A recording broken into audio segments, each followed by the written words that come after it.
Ooh, I fell. I'm just gonna stay on the ground now. Hey, what's up everybody? Ladybird here, and I have a secret. I haven't always been the experienced traveler that I am now. Shocking, I know.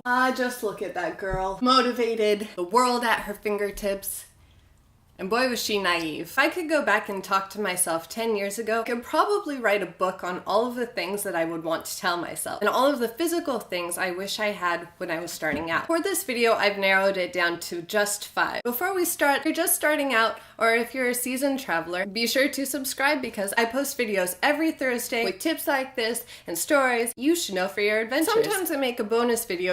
The number one thing that I wish I had when I was starting was a good backpack.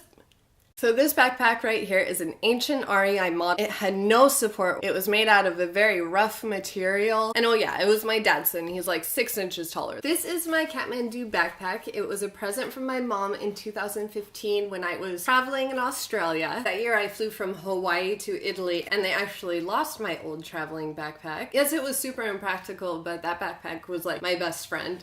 I was devastated. Automatically, the first thing I noticed about this backpack is that a 2-in-1. Oh yeah. So as you can see, the day pack has corresponding clips so that you can actually attach this backpack onto your travel hiking pack, which is freaking awesome. About this backpack is all of the support here. You have support on the wings, you have support on your lower back, you have support on the waist strap. Someone like me with big hips is really wonderful. But what I love most about this backpack is this cover panel right here. If you're like me, you take your hiking backpack on the plane with you. And before I got this backpack, I was always that person who like holds up the line behind me, panicking, trying to get my snaps together.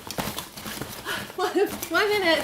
With this backpack, it is just so easy. You put the cover on, you zip it up, and you just slide your backpack into the overhead compartment. The second item, or items, that I wish I had were copies of my passports and travel information. I am seriously so lucky. I have never lost my passport. I've never lost my visa. Knock on wood. Up until recently, I have ignored making copies of my travel documents. The likelihood that I could go to so many places and not lose my passport is very low. So I just suggest making a copy in your overhead luggage and keep one in your wallet. The third item is a universal charger. Yeah, I think they have much better models of this now. Mine is pretty old, but I definitely can still use this all around the world. I didn't have one of these when I was starting out traveling because in my head you had to order them online and I wasn't about to do that. And yeah, I regretted it because, oh, you can buy them at the airport, who would have known?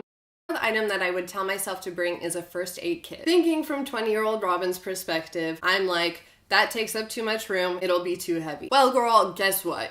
You're gonna break your ankle, you're gonna get a weird skin condition, you're gonna become randomly ill in a foreign country and lose your hair, like all of these things. And let me tell you, in those moments, I wish I had something to help. I'm not talking about taking a whole pharmacy. I'm just saying have some disinfectant, have an ace bandage, and definitely take your vitamin. Pro tip, throughout my travels, I actually keep the ointments and stuff that I got from different countries because what happened to me in those countries are actually very common. So if it's common in the area, they've definitely developed the best medicine for whatever you have. And last but not least, I would tell myself to get some coconut oil. Why coconut oil, you ask? Travel is extremely bad for your skin. I'm pretty sure I've taken at least 2 long haul flights every year since like 10 years. So you can imagine what that has done for my skin.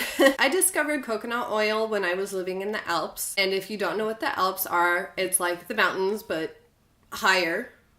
So up there I had the altitude plus the dry weather and I was also very close to the sun. These conditions did such a number on my skin that I have irreparable skin damage. I put this in my hair, I put this on my skin, I use it as an exfoliant with sugar, and I wish I had known about it sooner when my skin organ was 10 years younger and didn't have all of this sun damage from living in the Alps. Go 5 items that I wish this girl had brought along with her. But here we are 10 years later and I think I've learned from some of my mistakes. If you found this video useful and want to see more like this, let me know by giving a big thumbs up. Also subscribe for more tried and true adventures and stories from my adventures living on a wing. And a prayer.